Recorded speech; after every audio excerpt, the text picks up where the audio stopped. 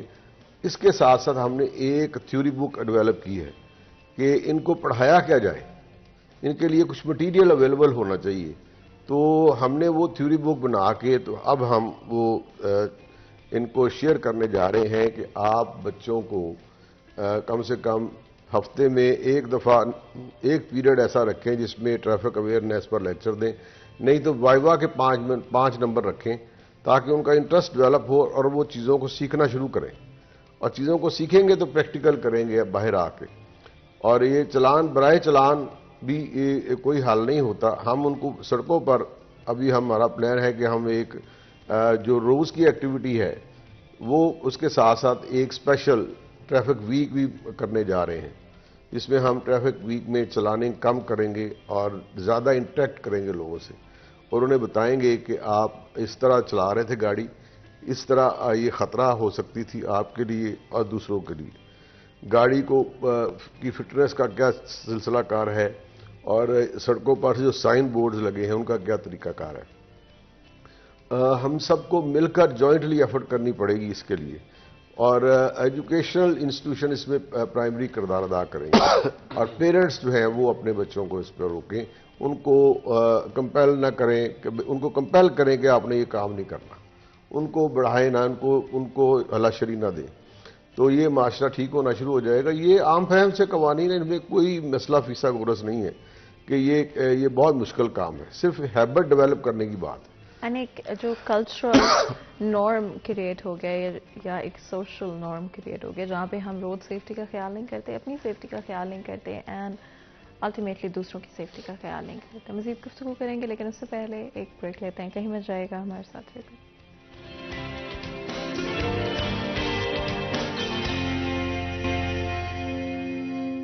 Welcome back. سریے 10 میں ایک دفعہ پھر آپ کو خوش آمدید کہتے ہیں. بریک میں جانے سے پہلے گفتگو جاری تھی روڈ سیفٹی, ٹریفک کے اصولوں کے حوالے سے بات کر رہے ہیں. ڈیفینیٹلی اگر آپ کسی بھی طرح سے ٹریول کرتے ہیں, کسی بھی وہیکل کا استعمال کرتے ہیں, تو آپ جانتے ہوں گے کہ road safety and precautionary measures, different laws آپ کے پروٹیکشن کے لیے بنائے جاتے ہیں, آپ کی سیفٹی کے لیے بنائے جاتے ہیں. بٹ ہم کئی دفعہ لاپرواہی میں, کئی دفعہ جلد بازی میں ان کو اس طرح سے فالو نہیں کرتے جس طرح سے ہمیں کرنا چاہیے.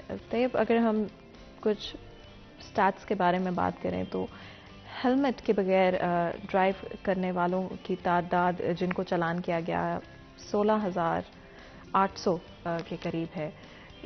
کیوں ہیلمٹ نہیں پہنا جاتا؟ آج کے وقت میں بھی لوگ آگاہ بھی ہیں, اویئر بھی ہیں. یہ شاکنگ نمبرز ہیں, کیوں آج بھی ہم ان کو کم نہیں کر پاتے؟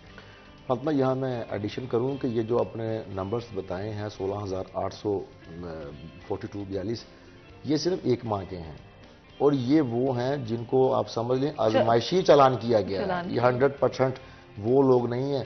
اس کو دیکھا جائے تو یہ ملین میں بھی جا سکتے ہیں. بڑا عجیب ہم لوگوں کی نا سائیکی ہے فاطمہ, بڑی عجیب.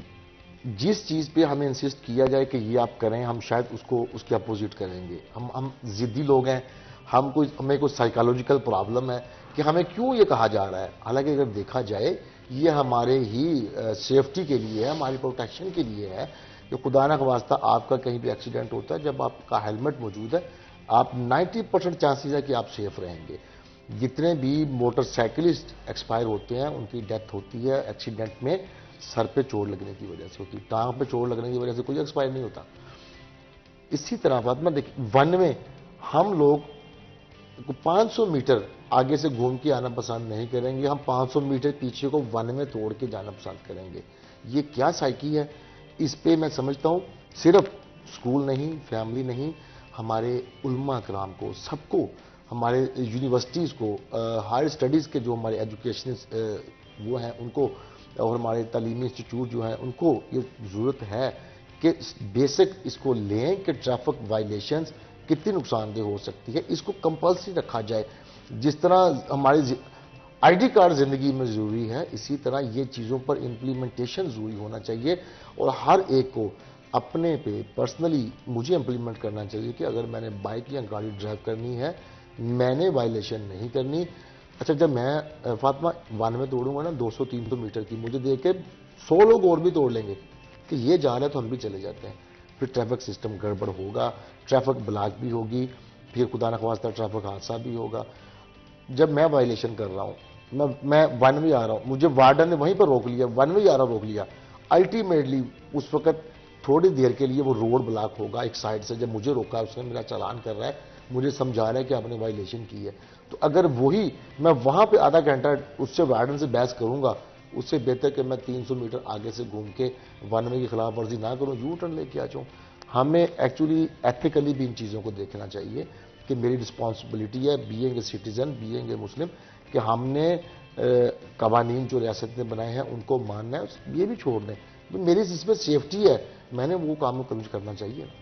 اینڈ ہیلمٹ کیوں امپورٹنٹ ہے, اگر آپ ہمارے شہریوں کے لیے بتا سکیں.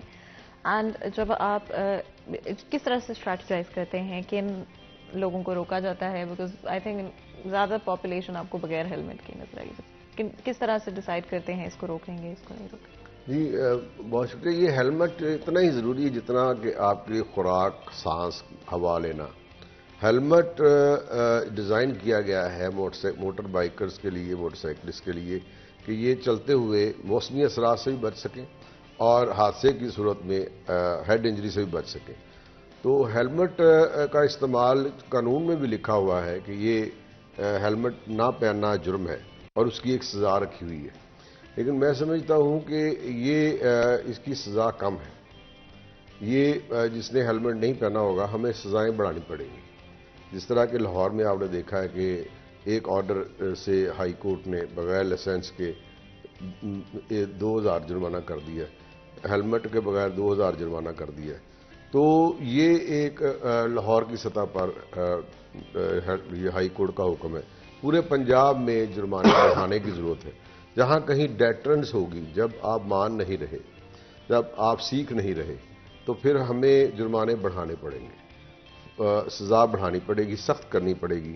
اور جیسے ہی سیف سٹی کا پروجیکٹ ہمارے یہاں لگ رہا ہے, جیسے ہی سیف سٹی کا پروجیکٹ مکمل ہوتا ہے تو آپ کے گھروں تک انفارمیشن جائے گی آپ کی وائلیشن کی, تو پھر آپ گھر سے بھی کنڈیم کیا جائے گا آپ کو کہ بھئی یہ آپ کیا باہر کرتے پھر رہے ہیں. ہم باہر ہم اس طرح کی وائلیشنز کرتے ہیں, گھر والوں کو تو پتہ نہیں چلتا کیونکہ 500 اور 200 چلان ہے. 500 دے دیا یا 1000 روپے کا چلان پے کر دیا, اپنی پاکٹ منی سے نکل گئے. یہ کوئی بات نہیں ہے کہ میں نے پے کر دیا ہے. یہ احساس کی بات ہونی چاہیے کہ میں نے یہ کیوں کیا, اور ہم اس گھر سے بلانگ کرتے ہیں جہاں ہمیں ڈسپلن سکھایا جاتا ہے. اور پھر جب یہ سیف سٹی کے کیمرے اس کو کیپچر کریں گے, گھروں تک پہنچائیں گے, تو پھر سارے افراد کو پتہ چلے گا بھی ہاں وہ واقعی وائلیشن کرتا ہے. تو ہیلمٹ جو ہے اس کو تو نیسیسری, بلکہ اس کے بغیر, اس کے ساتھ ساتھ میں ایڈ کرنا چاہوں گا کہ کچھ لوگ عذر پیش کرتے ہیں کہ ہیلمٹ پہن کے ہماری سائڈیں بلائنڈ ہو جاتی ہیں. تو ہم آئندہ کرنے جا رہے ہیں, ہم نے ہونڈا والوں سے بات کی ہے, تو سائیڈ میررز جو ہے, جو ہیلمٹ پہنتا ہے اس کے دونوں سائیڈ میررز بھی ہونے بہت لازمی ہے. آپ نے فیشن کے طور پر کہہ لیں, یا ہم نے اس کو کبھی اچھے نہیں لگتے, ہماری موٹر بائک کی لک خراب ہوتی ہے, ہم نے یہ چھوڑ دیا ہوا ہے کہ ہم نے سائیڈ میررز نہیں لگاتے.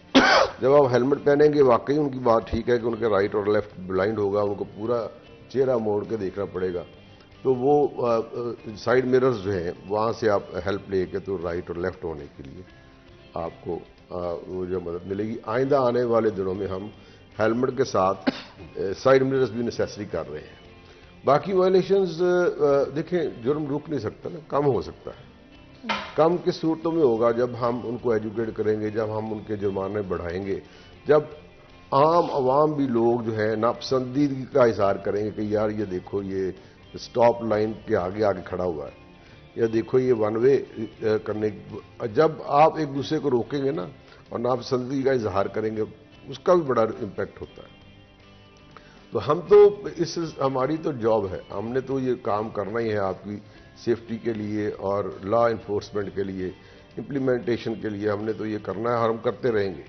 تو انشاءاللہ تعالیٰ اس میں بہتری آئی, کیونکہ یوتھ جو ہے وہ آگے جس طرح ان کی تعلیمی قابلیت بڑھ رہی ہے, اس طرح ان میں رسپانسبل ایٹیٹیوڈ بھی اضافہ ہو رہا ہے.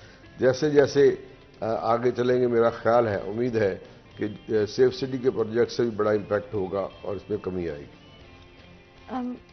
بہت important point again comes back to social کیا نارم ہے اینڈ کیا سوشلی آپ کو اس چیز سے روکا جا رہا ہے کہ آپ کو اور لوگ اگر دیکھتے ہیں وہی کام کرتے ہیں تو وہ کیا آپ کو منع کرتے ہیں یا وہ خود بھی وہی کام کریں تو وہ آپ کو بھی کچھ نہیں کہہ سکتے. طیب موبائل فون کا استعمال کتنا ڈینجرس ہے ڈرائیو کرتے ہوئے؟ ہم ٹیکسٹنگ لوگوں کو کرتے ہوئے دیکھتے ہیں, کالز پر آپ لوگوں کو دیکھیں گے بغیر اس کا استعمال کیے. اگر آپ اوبیسلی آپ ہیڈ فونس کا استعمال کر سکتے ہیں, بلوٹوتھ ڈیوائسز کا استعمال کر سکتے ہیں. موٹر بائک پہ ایک ہاتھ سے لوگ چلا رہے ہوتے ہیں اور دوسرا ہاتھ ان کا فون پر ہوتا ہے. ضرور اس پہ کامنٹ کیجیے گا کتنا ڈینجرس ہے, کیا کیا جا سکتا ہے اس بارے میں؟ فاطمہ یہ اتنا ہی ڈینجرس ہے کہ آپ یہ سمجھیں آپ آگ کے اوپر بیٹھے ہیں, کسی وقت ایک لمحے کی سیکنڈ کے 1000ویں حصے کی ذرا سی نیگلیجنسی آپ کی آپ کو کہاں پر لے کے جا سکتی ہے. یہ جو ٹریفک حادثات ہوئے ہیں نا ان میں 60% موٹر سائیکلسٹ کے ہوئے ہیں, ادروائز گاڑیوں کے رکشہ جات کے بھی ہوئے ہیں, اور ان میں سے جو 50% ہے وہ آپ کے موبائل یوزرز ہیں جو بائک پہ جو گاڑی ڈرائیونگ کے دوران موبائل یوز کرتے ہیں, اور یہ بہت ڈینجرس ہے. اچھا یہاں پہ میں اس سوال کے ریلیونٹ سوال ہے, میں اس کا خود ہی جواب بھی دے رہا ہوں, خود ہی سوال بھی کر رہا ہوں. سیٹی صاحب شاید یہ بات نہ کریں, ہمارے فیصل آباد کا سب سے بڑا پرابلم ٹریفک مسائل میں سے سب سے بڑا مسئلہ پارکنگ ایریاز کا نہ ہونا ہے. ہمارے پاس جو گھنٹہ گھر کے اطراف میں 8 بازار ہیں, سب سے زیادہ برڈن لوڈڈ وہ بازار ہوتے ہیں. ہر قسم کی مارکیٹ آپ کو پتہ ہے فاطمہ وہاں پہ موجود ہے. ایلیٹ کلاس کے لیے بھی وہاں پر مارکیٹ موجود ہے اور مڈل کلاس کے لیے بھی موجود ہے. بائک پہ لوگ بھی آتے ہیں, لوگ وہاں پہ بڑی گاڑیوں پہ بھی آتے ہیں. ہمارے ادھر پارکنگ کا کوئی سسٹم نہیں ہے, اور یہ سسٹم ہمیں ڈسٹرکٹ گورنمنٹ نے بنا کر دینا ہے. ان کا یہ ذمہ داری ہے کہ جس جگہ پہ جس روڈ پہ مارکیٹس ہیں, یہاں پر آپ سمجھتے ہیں کہ لوگوں نے 24/7 پارکنگ کرنی ہے, وہاں پہ پارکنگ پلازا بنا کر دینا ڈسٹرکٹ گورنمنٹ کی ذمہ داری ہے. اس کے بعد لوگ اگر اس پہ پارکنگ پلازوں میں پارکنگ نہیں کریں گے, کارروائی کرنا ٹریفک پولیس کی ذمہ داری ہے. ٹریفک پولیس کو سہولیات فراہم کرنا, فیسیلیٹیٹ کرنا ڈسٹرکٹ گورنمنٹ کی ذمہ داری ہے. سگنل خراب ہوتے ہیں, لوگوں کا کنسیپٹ یہ ہے کہ ٹریفک پولیس سگنل ٹھیک نہیں کروا رہی. ٹریفک پولیس کا یہ کام نہیں ہے, یہ میٹروپولیٹن کارپوریشن کا کام ہے, ڈسٹرکٹ گورنمنٹ کا کام ہے کہ وہ سگنل ان کو لگا کے دے, ایکٹیو کر کے دے. سٹاپ لائن, روڈ مارکنگ, کہاں پہ سپیڈ بریکر ہے اس کے اوپر مارکنگ ہونی چاہیے. سٹاپ لائن, زیبرا کراسنگ, شہر کے اندر سگنلز لگانا, سائن لگانا, یہ ان کی ذمہ داری ہے. ٹریفک پولیس نے رولز پر امپلیمنٹ کروانا ہے. رولز کے لیے لوگوں کو اویئرنیس ڈسٹرکٹ گورنمنٹ نے دینی ہے. یہ لوگوں کا کنسیپٹ کلیئر ہونا چاہیے. ڈسٹرکٹ گورنمنٹ اپنی ذمہ داری پوری کرتے ہوئے پارکنگ پلازے دے, جہاں جہاں روڈ مارکنگ ہو وہ چیزیں فیسیلیٹیٹ کرے ٹریفک پولیس کو. پھر ہم ٹریفک پولیس کو کرٹیسائز بھی کریں گے کہ آپ کو تمام تر فیسیلیٹیز دے دی گئی ہیں, اس کے باوجود آپ کام نہیں کریں. اوور اسپیڈنگ کتنا بڑا ایشو ہے فیصل آباد شہر میں؟ Over speeding thrills but kills. تو یہ تو گینگسٹر اور یہ ون ویلنگ والا جو سسٹم ہے, اور جو ہم جلد پہنچنا چاہتے ہیں اس مقام پر جو ہمارے لیے نہیں بنا, ابھی ہمیں زندہ رہنا ہے تو ہم اپنے آپ کو مارنا چاہتے ہیں, ہم خودکشی کرنا چاہتے ہیں. ہم یہ نہیں دیکھتے کہ اس روڈ کو بنایا ہی اس ویٹ کے لیے اور اس سپیڈ کے لیے گیا ہے. اور یہ یہاں سے ہم اگر اوور سپیڈنگ یا ون ویلنگ کریں گے تو اس سے فائدہ نقصان کیا ہے؟ ایک تو پراپرٹی لاس ہوا, ایک زندگی کا لاس ہوا. تو اوور سپیڈنگ تو کسی زمرے میں بھی جو ہے نا وہ قابل قبول نہیں ہے. 99A کے تحت پرچہ درج ہو جاتا ہے اور اس میں وہ 6 ماہ قید ہے اور جو ہے نا وہ 20,000 سے 1 لاکھ تک جرمانہ ہے. یہ اس کے ساتھ ساتھ جس طرح میں بات ابھی کر رہے تھے طیب صاحب, یہ جو مسائل ہیں انسفیشینٹ پلیس آف پارکنگ, سڑکوں پہ جو پارکنگ کی جگہ نہیں ہے اور پھر گاڑیاں لگ جاتی ہیں اور سپیس کم ہو جاتی ہے اور ہمیں گزرنے کا راستہ نہیں رہتا, وہ پارکنگ کو ارینج کرنا. اور یہ پلازا جات کے لیے 4 جگہیں تھیں, پرانا میئر ہاؤس, ذیل گھر, پرانا کارپوریشن آفس اور امی پور بازار امام بار کے سامنے motorcycle plaza. And definitely I know کہ پارکنگ ایک بہت میجر ایشو ہے، اینڈ جب بریک سے واپس آئیں گے تو تفصیل سے اس پر بات کریں گے. فیصل آباد شہر پارکنگ میجر ایشو اور بہت بہت پرانا ایشو، آج کا ایشو نہیں ہے، بہت عرصے سے یہ ہم کئی دفعہ اپنے پروگرام میں ڈسکس کر چکے ہیں. لیکن اس سے پہلے ایک بریک لیتے ہیں، کہیں میں جائے گا ہمارے ساتھ رہتے ہیں.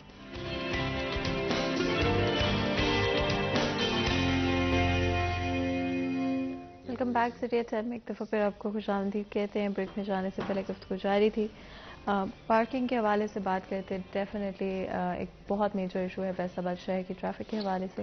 اگر آپ وہیں سے کنٹینیو کرنا چاہیں، آپ بتا رہے تھے کہ 4 لوکیشنز جو کہ پارکنگ پلازاز کے لیے الوکیٹ کی گئی تھی، آگے کیا ہوا؟ جی دیکھیں نا، فرسٹ پلان سٹی ہے پاکستان کا یہ فیصل آباد.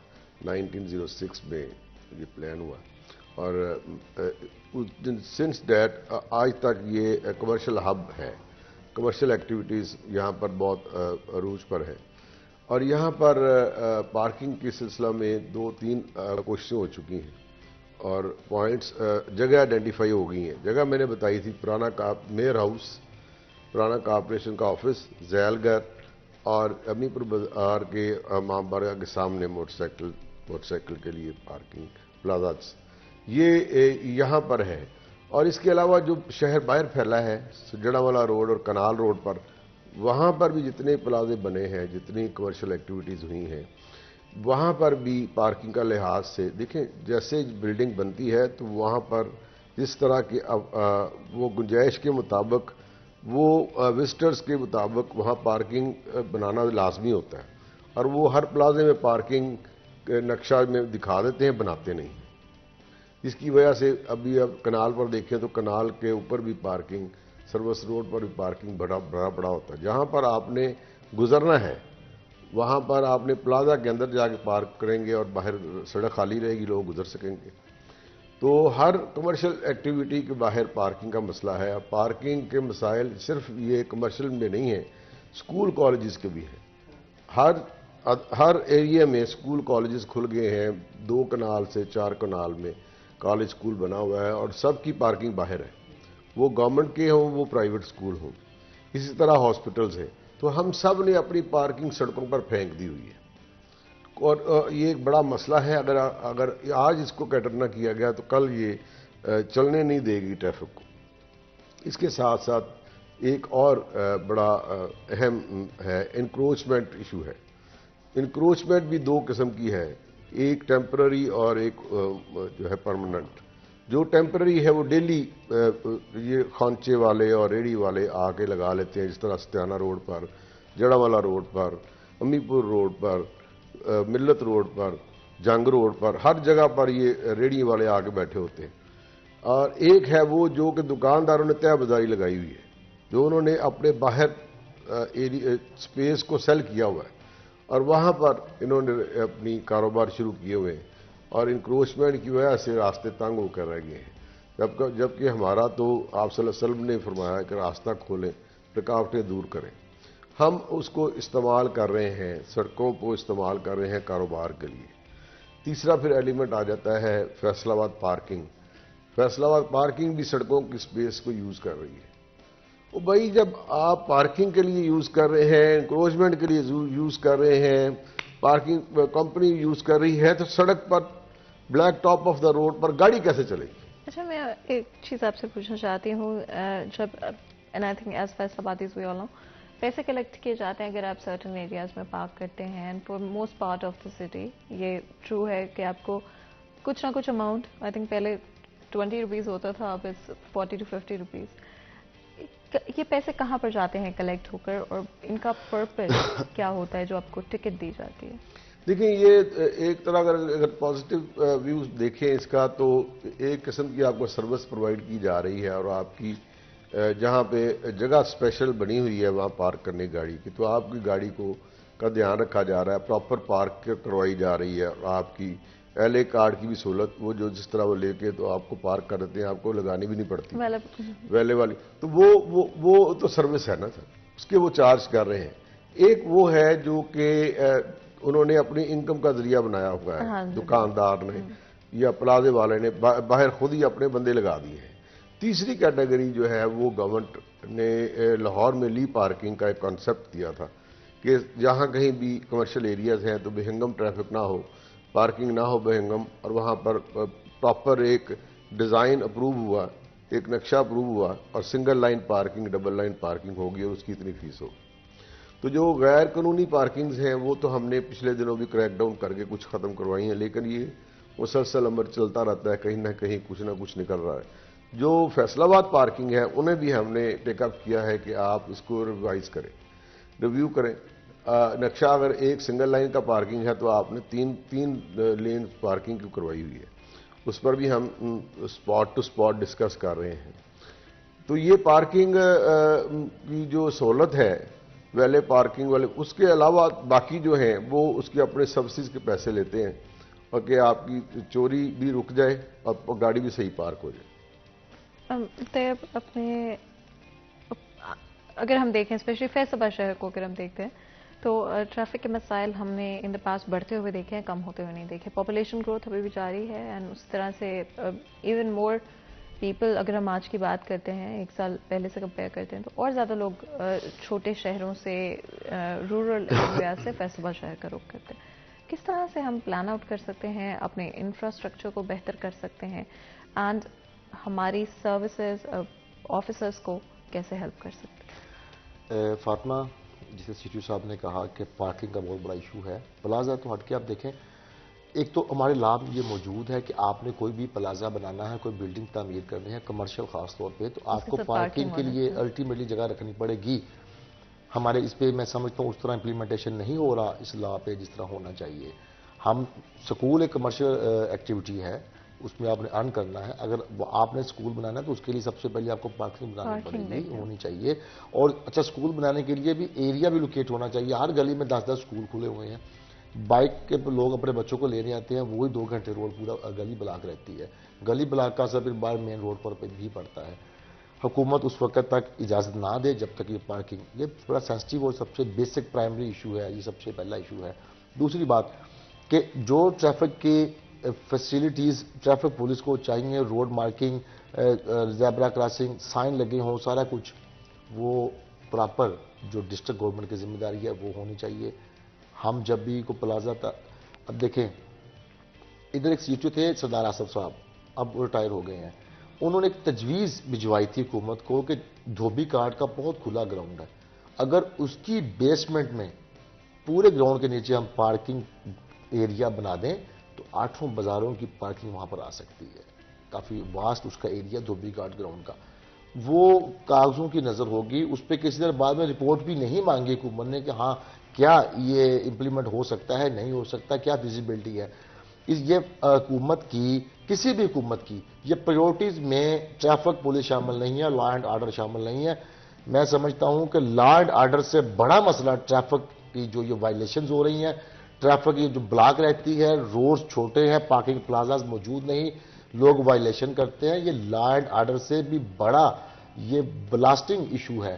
اس کو زیادہ جلدی ٹیک اپ کرنا چاہیے، لوگوں کو اویئر کرنا چاہیے۔ سب سے بڑی بات کہ جو سٹیک ہولڈرز ہیں وہ اپنی رسپانسبلٹی پوری کریں تاکہ یہ ٹریفک مسائل ان فیوچر کم ہوں، لیکن جو صورتحال چل رہی ہے یہ ان فیوچر بہت زیادہ ہوں گے۔ اور اب یہ دیکھیں پوری دنیا میں دہشت گردی سے اتنی ہلاکتیں نہیں ہوتی جتنی ٹریفک حادثات میں ہوتی ہیں، اور ہمارے پاکستان میں دہشت گردی آپ کو پتہ پھر لہر چل رہی ہے، پاسٹ میں چلتی رہی ہے، ہزاروں لوگ ایکسپائر ہوئے ہیں، لیکن اس سے 10 گنا زیادہ ٹریفک حادثات میں ایکسپائر ہوئے ہیں۔ اینڈ کیا آپ کو لگتا ہے کہ آپ کو گورنمنٹ کی طرف سے سپورٹ کیا جاتا ہے، جو بھی آپ کی ریسورسز نیڈز ہیں ود چینجنگ ٹائمز، وہ پوری کی جا رہی ہیں؟ جی ڈیفینیٹلی گورنمنٹ کے پاس جو ہم بھجواتے ہیں اینول جو بجٹ کے لیے، اور ویسے جو گورنمنٹ پلان کرتی ہے عوام الناس کے لیے، سڑکوں کا نیٹ ورک ہو، وہ پارکس ہوں، وہ پارکنگ پلیسز ہوں، وہ ایک اس کا حصہ، وہ ایک مسلسل عمل ہے، وہ ہوتا رہتا ہے۔ پرائرٹیز ہونی چاہیے، پرائرٹی پر اس کو جو ہے نا وہ کرنا چاہیے۔ ہمیں گورنمنٹ سے ہماری دیکھیں نا، ہمارا ایئر ٹریفک مینجمنٹ جو ہے وہ 6 E's پر منحصر ہے. پہلا انجینئرنگ ہے، تو انجینئرنگ جو ہے وہ روڈ کے متعلقہ ہے. دوسرا انکروچمنٹ ہے، وہ بھی دوسرے کسی محکمے کے متعلقہ ہے. تیسرا انفورسمنٹ ہے، وہ ہمارے متعلقہ ہے. چوتھا ایجوکیشن ہے، وہ سب کے متعلقہ ہے. پانچواں اکوپمنٹ ہے، وہ اکوپمنٹ جو سڑکوں پر لگے ہیں، اشارے وغیرہ یہ وہ. چھٹا جو ہے 6th ون جو ہے وہ انوائرمنٹ ہے، جو کہ گاڑی کے جو ہے وہ پولوشن جو گاڑی کی فٹنس کے متعلقہ ہے. تو اگر ہم سب مل کر کام کریں گے تو پھر یہ ٹریفک مینجمنٹ کے 6 E's پورے ہوں گے اور ہمارا جو ہے وہ افیکٹو ہوگا. اور یہ پبلک ریپرزینٹیٹیوز جب قانون بناتے ہیں تو تب انہیں ان میں قوانین بنانے چاہیے جن پر ہم ذکر کر رہے ہیں آج، کہ اسکول کالجز جس طرح کر لیں. تو اسکول کالجز کی اتنی مشروع گروتھ ہے اور ہر کوئی بھی 500 اسٹوڈنٹ سے کم نہیں ہے کہیں، اور ان کی 200-250 موٹر سائیکل جو ہوتی. اب اس میں ہے کہ ان کا ایک اندر پارکنگ ہو، ایک ڈراپ لین ہو، پک اینڈ ڈراپ لین ہو، وہاں سے وہ گاڑی آئے یا موٹر سائیکل وہ اندر پارک ہو، پک اینڈ ڈراپ کر کے باہر نکل جائیں. ابو آل جو فیصل آباد کا میں سمجھتا ہوں مسئلہ ہے جس سے کنجیشن کم ہو سکتی ہے اور ایجوکیشنل انسٹیٹیوشنز کو بھی اس نیٹ میں لایا جا سکتا ہے. پبلک جو ہے نا وہ پبلک کی جو سواری ہے، پبلک کے لیے جو ہمارے کوئی ایسا انتظام نہیں ہے کہ جس میں کوئی گاڑی میں گاڑیاں اس طرح چلائی جائیں جیسے پہلے چلائی گئی تھی. اچھی پبلک ٹرانسپورٹ ہو، وہ متبادل اس کو آپ کا وہ چلائیں اور آپ اپنی گاڑی اور موٹر سائیکل گھر چھوڑ کر آئیں. اسپیڈو بسیں جو ہیں اس کی مثال لے لیں لاہور، تو وہ ایک بڑی اچھی جو سروس ہے اور وہ بڑی جو ہے وہ ٹائملی اور سارے اسپاٹس فکس ہیں، وہاں آپ جا کے اپنا ٹائم مینجمنٹ بھی کر سکتے ہیں اور وہاں سے آپ آ جا بھی سکتے ہیں. اس سے ایک بس جو ہے وہ کنٹین کرتی ہے 50 پیپل کو، تو 50 اسٹوڈنٹس جو ہیں وہ یا لوگ جو ہیں وہ سڑک سے کم ہو جائیں گے اور حادثات سے بھی محفوظ رہیں گے. تو جو پبلک وہیکل ہے، پبلک سروس وہیکل، وہ اس میں اس کو متعارف کرانا چاہیے. یہاں پر نیٹ ورک نہ تو میٹرو ہے، نہ اورنج ٹرین ہے، نہ ہماری جو ہے روٹ فیسیلیٹیشن والی جو گاڑیاں فیڈنگ روٹس جو ہیں جو اسپیڈو بس ٹائپ ہیں، اس طرح کی پبلک جو ہے نا وہ سہولت ہونی چاہیے. پبلک کو پبلک ٹرانسپورٹ ہونی چاہیے اور وہ اس سے پھر یہ بھی معاملات. اور اسی طرح اسکول کالجز کو بند کرنا چاہیے کہ بچوں کو انڈر ایج یا پوری ایج والے وہ بھی موٹر سائیکل کو نہ لے کر آئیں، وہ ان کی بھی بس ہو، ایک روٹ بنائیں، اس روٹ سے وہ ان کو اٹھائیں، اسی روٹ پر لے کر جائیں. اپنا جو ہے ڈراپ لین اندر بنائیں، پارکنگ کی بھی اندر سہولت دیں، تو یہ مسائل آہستہ آہستہ کم ہوں گے. بالکل. آپ دونوں کا بہت بہت شکریہ آج ہمارے ڈیوائس شو کے لیے وقت نکالنے کے لیے. یہاں پہ آج کے پروگرام کا وقت ختم ہوتا ہے. مجھے اجازت ہے، اپنا خیال رکھیں. اللہ حافظ.